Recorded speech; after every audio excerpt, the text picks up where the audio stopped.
नमस्कार Bengali film reviews channel तरफ থেকে আপনাদের সকলকে সুস্বাগতম।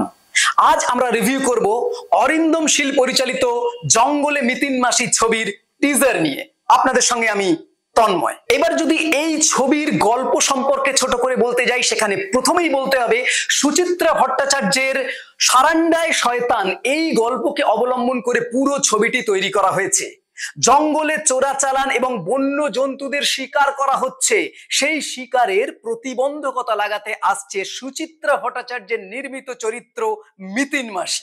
জঙ্গলে হাতির দাঁতের পাচার চক্র বসেছে, আর সেই জন্যই হাতির দাঁতের পাচার চক্র বন্ধ করার জন্যই আসছে মিতিন মাসি এবং তাকে ঘিরেই পুরো ছবিটি এগিয়েছে। আর সেই জন্যই হয়তো ওয়ার্ল্ড এলিফ্যান্ট ডের দিন চিড়িয়াখানায় পোস্টার লঞ্চ করেছে নির্মাতা। এবার যদি এই ছবির কাস্টিং এর কথা বলতে যাই, সেক্ষেত্রে অরিন্দম শীলের ভাষায় সে নির্ভীক, সে বুদ্ধিমতী, সে স্বয়ং সিদ্ধা। এই সে হলো মিতিন মাসি, অর্থাৎ সুচিত্রা ভট্টাচার্যের নির্মিত চরিত্র মিতিন মাসি ওরফে কোয়েল মল্লিক। পাশাপাশি রয়েছে শুভ্রজিৎ দত্ত, অরিন্দম শীল, বরুণ চক্রবর্তী এবং আরো অন্যান্যরা। দেখুন, টিজার দেখে কোনো ছবির ভালো কি মন্দ বিচার করাটা জাস্ট একটা মূর্খামি।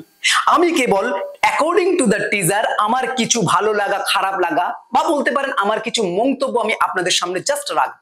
পুজোতে রিলিজ হতে চলেছে নন্দিতা শিবপ্রসাদের রক্তবীজ, সৃজিতের দশম অবতার এবং অরুণ রায় পরিচালিত দেবের বাঘাযতীন সিনেমাটি, এবং তারই সাথে পাশাপাশি রিলিজ হতে চলেছে অরিন্দম শীলের জঙ্গলে মিতিন মাসি।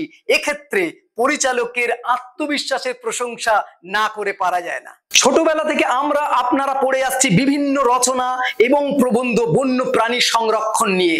এই নিয়েই আবর্তিত হয়েছে ছবিটি। এই যে সোশ্যাল মেসেজ ওভারঅল ছবিটি জুড়ে দেওয়া হয়েছে, এটি কিন্তু ছবির একটি অন্যতম দিক। মিতিন মাসি ছবির প্রথম ভাগেই কোয়েল মল্লিক তার অভিনয়ে আমাদের মুগ্ধ করেই রেখেছিল। তো আশা করব এই দ্বিতীয় ভাগেই অর্থাৎ জঙ্গলে মিতিন মাসি ছবিতেও কোয়েল মল্লিকের পারফরমেন্স একই রকম উল্লেখযোগ্য হবে। অ্যাকর্ডিং টু দ্য টিজার তো তাকে বেশ ভালো লাগছে। কোয়েল মল্লিকের ভাষায় জঙ্গলে 47 ডিগ্রি তাপমাত্রায় বারবিকিউ হতে হতে তারা শুটিং করেছে এবং তাতেও তিনি আনন্দ পেয়েছেন। ফলত শুটিং অর্থাৎ এই ছবির মেকিং বেশ ভালো হতে চলেছে, এটাই আশা করব। জঙ্গলের দৃশ্য মানেই আমরা জানি একটা বলিষ্ঠ ডিওপির কাজ, যেখান থেকে পুরো জঙ্গলকে একটা টান টান উত্তেজনায় আমাদের মধ্যে ভরে রেখে দেবে। তাছাড়া তার এডিটিং, তার রঙের খেলা, এই সমস্ত কারিগরিতে এই ছবি কিন্তু একটা অন্য মাত্রা নিতে চলেছে।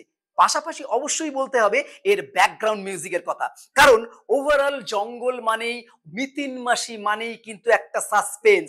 এই সাসপেন্সটা কিন্তু ব্যাকগ্রাউন্ড মিউজিকের মধ্যে দিয়ে পুরোপুরি উঠে আসছে। ফলত অ্যাকর্ডিং টু দ্য টিজার ছবিটি একটা অন্য মাত্রা পেতে চলেছে, এটা প্রায় হরফ করে বলা যেতে পারে। তো আপাতত অ্যাকর্ডিং টু দ্য টিজার এই হলো আমার বক্তব্য।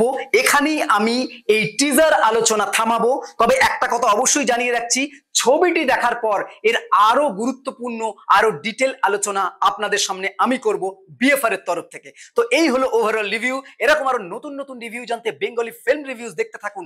আপনাদের গুরুত্বপূর্ণ মতামত আমাদের কমেন্ট বক্সে অবশ্যই জানাবেন। বেঙ্গলি ফিল্ম রিভিউজ সোশ্যাল মিডিয়াতে সব জায়গায় অ্যাভেলেবেল আছে, সেখানে আপনারা আমাদের ফলো করতে পারেন।